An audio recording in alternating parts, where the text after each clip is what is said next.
Okay, good morning. We started Friday morning by driving to the Caesarea National Park. It's actually a national park for the nation of Israel. And Caesarea, this is not Caesarea Philippi. It gets confusing. There's Caesarea Philippi, which is actually inland, and it's about 50 miles north of the Sea of Galilee. And that's where Peter makes his great confession. But this is not that Caesarea. This is Caesarea Maritime, which is on the coast, and it's kind of between Tel Aviv and Haifa. And it was built by Herod the Great, and he built it for his patron Augustus Caesar. That's why it got its name. And basically, Herod the Great was he supported Mark Antony in the great Roman Civil War. Mark Antony obviously lost, and so then Herod had to sort of kiss up to the new emperor Augustus, Caesar Augustus. So he built this for Caesar Augustus. He decided to impress him by building the first ever man-made harbor. Up until this point, all harbors were built around natural inlets or a bay or something like that. But Herod, he built his own they actually had these big, he had these big kind of wooden blocks or planks, and he filled them with ash, and they just sank them until it kind of created this natural harbor. He spent a ton of money. He built his own sort of arena and theater to impress Caesar Augustus, and it must have worked because Augustus kept him in power over Judea. And so there are some important biblical things that happen here. This is probably the biggest, the most important, is that you may remember the book of Acts, how, and this was a big moment for Gentile Christians, how Peter, Simon Peter, was staying at the home of a a tanner named Simon in the city of Joppa. And he has this vision about the animals on the sheet being lowered down from heaven, and God tells him, "Call no thing that I've made unclean." And then immediately he receives word that he's been sent to go to Caesarea to meet a centurion, a Gentile centurion, who's asking him to come. And a Gentile centurion named Cornelius invited him to come because he had a vision earlier, a few days earlier, to come and an angel saying to go and retrieve Paul. So Paul goes. Paul. I keep saying Paul. Peter goes and preaches the gospel to Cornelius and his household, and they believe, they put their faith in Christ, and they receive the Holy Spirit, showing that God has accepted them into this new covenant body of believers in Jesus. And they did not have to become Jews. They did not have to begin to celebrate the Jewish rituals and to become a part of this new religious body. That was a big moment. That happened in Caesarea. Then later in the book of Acts, Paul was arrested in Jerusalem, and you remember the charge was that he had brought uncircumcised Gentiles into the inner court of the temple, which was obviously false. He was actually sort of doing the opposite. But they arrested him anyway because the Jewish leadership wanted to kill him. And so he was arrested and brought under the custody of the Romans. And to protect him, they actually, in the kind of middle of the night, took him out of Jerusalem and brought him to Caesarea, where he stayed for a couple years under two Roman governors. And he got to meet with Herod Agrippa and actually preach a gospel to Herod Agrippa and his sister Bernice. And so Paul stayed there for 2 years before he was transported to Rome. So those are the big events that happened to Caesarea, and you're going to be seeing some sites from Caesarea here just following.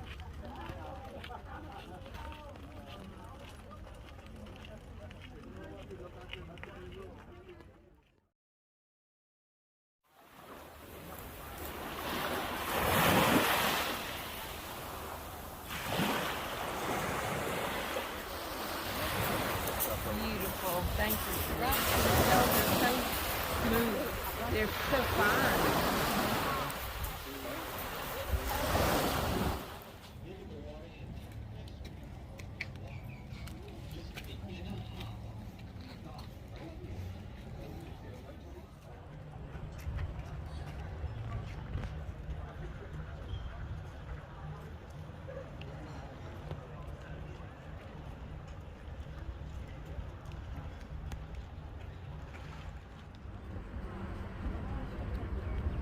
אבל זה הכי טוב על פחמימות של כדורים, לא? לא, אנחנו חושבים, אין לי אוכל, רק לא פחמימות. This is the remains of the actual harbor that was built by Herod the Great. It is still here.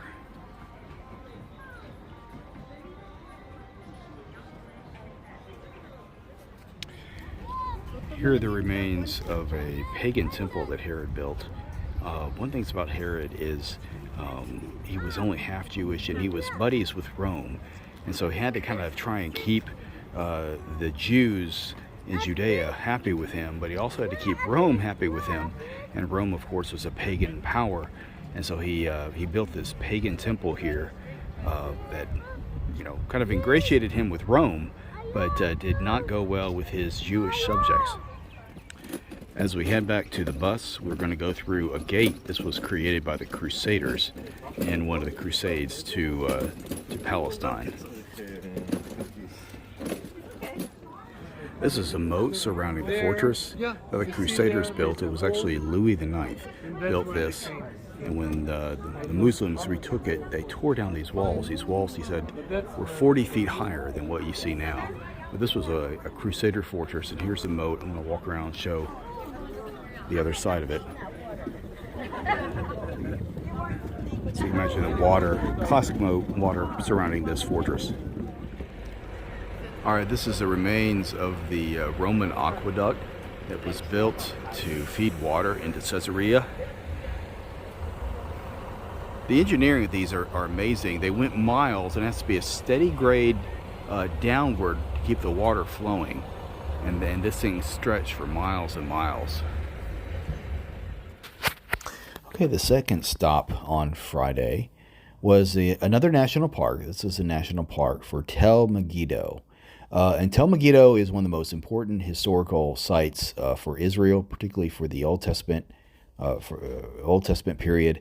Megiddo has a long and varied history. It actually, there has been a settlement here on Megiddo for 6,000 years. And different archaeological excavations since 1903 have revealed at least 20 cities buried here, one on top of the other. And so this is positioned on a hill overlooking the juncture of the Via Maris, which is the main road going north and south through Judea, and the Jezreel Valley. This was a major military and mercantile passage of the Holy Land. And so this was a very, very important strategic site. If you were on this site, you could control all the traffic going north and south from different parts of the world to Egypt, from Egypt back over to, over like Babylon and areas like that. And so there were many battles formed here. After the split of Israel to the northern kingdom and southern kingdoms, the center of the northern kingdom was right in this area. And this area, there's a fortress on Tel Megiddo, was fortified by Solomon, and it's actually mentioned in 1 Kings. We're going to talk about that. We're going to see one of the excavations showed a part of what Solomon built there. And so we're going to watch and see some of the images of Tel Megiddo, and I'll be explaining some of the things that we see. All right, this is overlooking the Megiddo Valley. This is also what is in Hebrew referred to as Armageddon. And then this is, because it's a valley, this is where so many of the battles for the hilltop fortress behind us was fought. And it's why when John saw the great battle at the end of time between the forces of God and the forces of the devil, he pictured that being in Armageddon. It's because so many battles were fought here over the history of Israel and even before. Okay, this is Tel Megiddo itself. Tel means hill. You think of like Tel Aviv, which is another city in Israel, and Tel means hill, but it actually specifically means an artificial hill. And so this was one of the oldest, this is one of the sites of one of the oldest cities in the Holy Land, in Palestine. And what they would do is that we have a city that would be built, someone would invade, they'd destroy it, and then someone would come along and they'd build another city, another fortress on top of it, and so it just keeps getting higher and higher and higher. And so that's what makes it, in this one at least, a Tel. So this is Tel Megiddo, and the next shot will be from the top of it. This is an even better view of the Valley of Megiddo, of Armageddon. Okay, these are the remains of the gate of Tel Megiddo, and this actually came from the Egyptian period, from about 1500 BC to about 1100 BC. Tel Megiddo and all of Canaan was ruled directly by Egypt, and during that period they built the gate that would go into the city, and this is the remains of that gate. Here's another view of the valley. This is probably the best one because we're about near the top of Tel Megiddo. And you can see just how green and fertile it is. This has always been true. It's one of the reasons why this area, this site, was fought over so much, is because this area was so fertile. Also, as I said, was built along the main road going through Palestine. So it was very of vital strategic importance, because whoever controlled the site would control the trade routes, and of course would be able to levy their taxes and their tolls and would make money. And you can also control, military forces that were trying to move through the area. Okay, this is going to be rather devastating to our Christmas displays, but here is an actual manger. This is a manger that was built in, of course, a manger was a feeding trough for animals, and they were made out of stone. And this is an example. So when Jesus was laid in the manger, it probably looked a lot more like this. So we'll have to update our wooden manger for Christmas next year. That's a joke. Here's a piece of the royal stables that was built or occupied by Ahab. Remember Ahab from the Book of Kings? Ahab and his wife Jezebel, who the prophet Elijah battled against. Well, not battled, but his primary adversaries. This is where his palace was. Okay, there's a lot we can see from here. It's hard to see through the haze, but those are the mountains of Gilead. This is Mount Gilboa, which is where Saul went to go meet with the Philistines. Okay, right over here. This is Mount Carmel, where Elijah did battle against the prophets of Baal. Remember that? And then right over here, I'm trying to do slow here. That is Nazareth, and that was probably what you're looking at there is a cliff where they tried to throw Jesus off after he preached in the synagogue. That's Nazareth, and that was probably the cliff where his the people in this village tried to throw him off. Okay, a couple interesting sights here. Hopefully you can see this through the haze. That's Mount Tabor. Mount Tabor is where Deborah gathered the troops of Israel to take on Sisera. You can find that in the Book of Judges. Hopefully you can see that. Then down here, so you cross on the other side was the valley of, let me try to zoom this back. This is the valley of Armageddon. This is the valley of Jezreel. And this was where Jezebel was thrown out of her window. You remember basically the dogs ate her up. So, okay, right down there you see that round structure. That was a pagan altar that was used and built by Ahab to do human sacrifices. So he was an Israelite king, but this is why Elijah condemned him. Not only did he give himself over to worship of the pagan gods of Canaan, but he performed human sacrifices probably right there on that pagan altar. This was a grain silo for the city, and you can actually see the steps going down there. No rail. These are the remains of the stables of Solomon. We can read in 1 Kings that one of Solomon's major building projects was not just his own palace and then the temple, but then he also rebuilt Megiddo, and he built stables that were grand enough that were mentioned in the Book of Kings. And those are the remains. You're looking at the remains of those stables. Okay, what you're looking at is a tunnel, a hole built by King Ahab of Israel, and he built it in Tel Megiddo to get to water at a spring outside of the city. He drilled this and created this to the spring to bring water up to the city. We're actually going to walk through this. One of the things about ancient cities had to have a few things to make them successful. One of the big ones was to be built on a hill, which is why so many of them were built on hills and mountains, because they were well defended. It was easy to defend them on a hill. Also, it gave you the ability to look around and see when enemies were approaching. The problem with being on a hill is that you couldn't get water, and so if you were besieged, you only had the water you had stored in there in your cisterns from the rain. But if it didn't rain for a while and your cisterns ran dry, you had no water. So this is why so many of these projects have to do with getting water into these hilled cities. So this is Ahab doing this with Tel Megiddo. Hezekiah would build a tunnel to get water into Jerusalem several centuries later. Okay, here we go. We are about to walk through the tunnel created by King Ahab to get water into Tel Megiddo. They told us to take off our sunglasses, which means it must be really, really dark in here.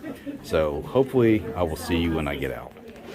Okay, one more. I just want to give you a sense of how deep this is. Wow. So, you know, don't fall. They drilled all this. They excavated this by hand. Ahab, he must have had a lot of slaves doing this. And this isn't even that's not even the bottom you're looking at. Yeah, still going. Okay, so we're finally down, and here is the actual tunnel itself. And so this comes way out. Something makes me think, I guess you could have also used this as an escape route if the city was besieged. And here we are, finally, the exit. Okay, so here's the exit, and I was wrong. You couldn't get out of the city this way. This was just to get water. It was set up where even if the enemy knew where this came out, they could not get in. This was just to tap into a water source, a spring that was down here. This is a traditional spot where the villagers of Nazareth tried to throw Jesus off the edge. You can see how high this is. And Nazareth is behind me, and I'll show you that. This is the village of Nazareth. You can see it over there. It's obviously a lot smaller in Jesus' day. Okay, we are actually walking through Nazareth, and we're entering into the section where the village in Jesus' day would have been. It was very small. You can see up there the church of the Annunciation. That's where we're going into.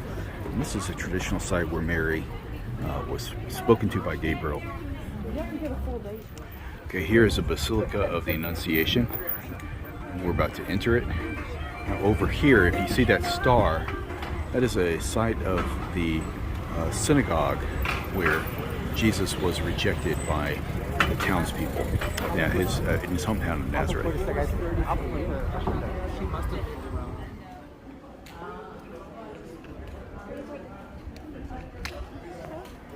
No, I know we can. I just want to know if you're This is like the inner courtyard.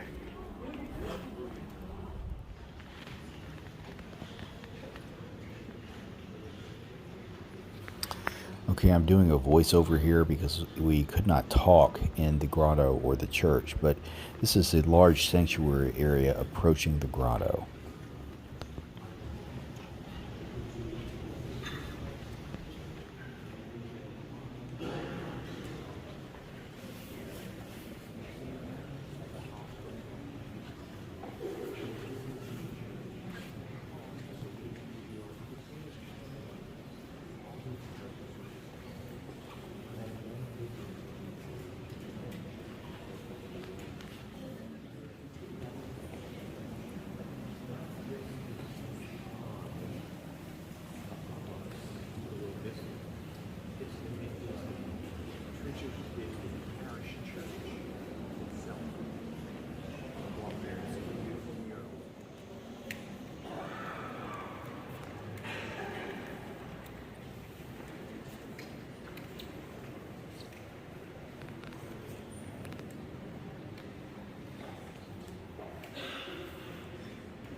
Here is the grotto itself.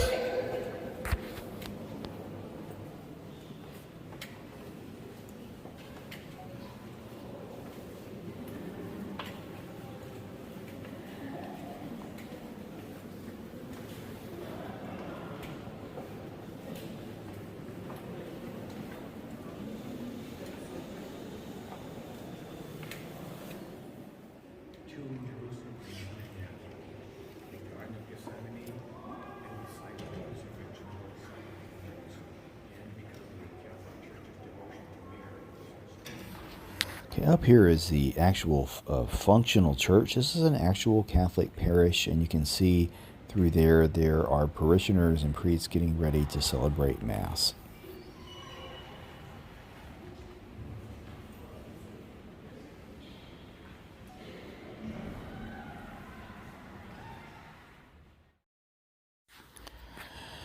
All over this basilica, there are these frescoes of the Virgin Mary, and they have, I think, one from just about every country. So there's a bunch of them. This is just a sampling of what they had.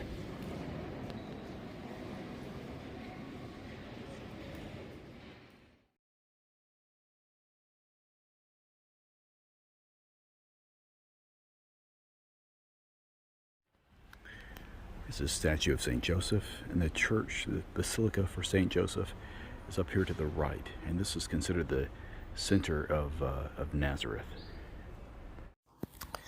Okay, that is all for Friday. Tomorrow, we're going to be traveling down south toward Jerusalem, and on the way, we're going to stop by the Decapolis, or the ruins, rather, of the Decapolis, which was a series of Gentile cities on the northeast, sort of east shore of the Sea of Galilee.